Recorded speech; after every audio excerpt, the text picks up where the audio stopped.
বহরমপুরে ভুয়ো সাধু ধরাকে কেন্দ্র করে ব্যাপক উত্তেজনা।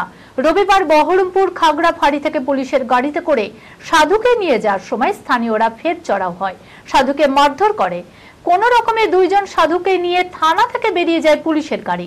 মানব পাচারের সাথে যুক্ত রয়েছে এই চক্রটি বলে দাবি স্থানীয়দের। মানসিক স্বাস্থ্যের জন্য সবার আগে যে নামটি মনে ভেসে ওঠে, সুস্থ মনের ঠিকানা মনোবীক্ষণ।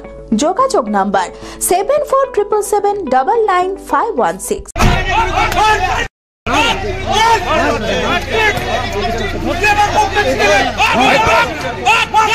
বহরমপুরে ভুয়ো সাধু ধরাকে কেন্দ্র করে উত্তেজনা তৈরি হলো। রবিবার এই ঘটনাকে কেন্দ্র করে পুলিশের গাড়ির ভেতরেই সাধুকে মারধর করে স্থানীয় বাসিন্দারা বলে অভিযোগ বেশ কিছুদিন থেকেই বহরমপুরে বিভিন্ন জায়গাতে এই সাধু ঘুরে বেড়াচ্ছিল, বিভিন্ন লোককে ভয় দেখাতো বলেও অভিযোগ। রবিবার হাতে নাতে সেই সাধুকে ধরে বাসিন্দারা, এরপর পুলিশের হাতে তুলে দেওয়া হয়।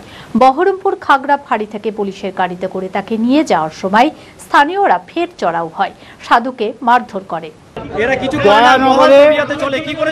রঞ্জিত দলুই বলে একজন আছে, তার বাড়িতে একটা সাধু বাবা আসে, দিয়ে উনি এমন হার্ট ব্রেকিং একটা কথা বললেন যে তোর মেয়ে 6 মাসের মধ্যে মারা যাবে।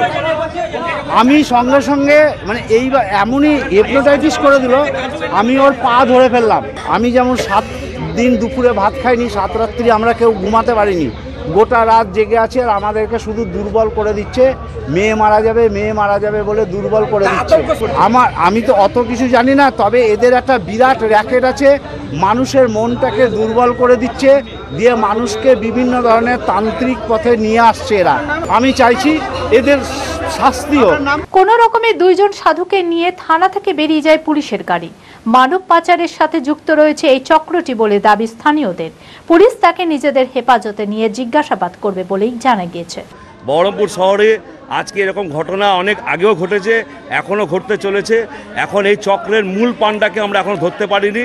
যে বর্তমানে ওকে করিয়েছে, যার রাজু গাঙ্গুলি, যাকে খুব পরিচিত, যেও করেছে তাকে আমরা ধরেছি, তাকে আজকাল ধরে আমরা থানায় নিয়ে এসেছি। প্রশাসনের কাছে আমাদের একটাই অনুরোধ, এদের যে মূল যে চক্র আছে সেই চক্রকে ধরা, কারণ বহরমপুর শহরে এরকমভাবে প্রচুর মানুষকে ক্ষতি করছে। এগুলো যেহেতু গোপনীয় ব্যাপার, কেউ বলছে না, আস্তে আস্তে এখন প্রকাশ হচ্ছে।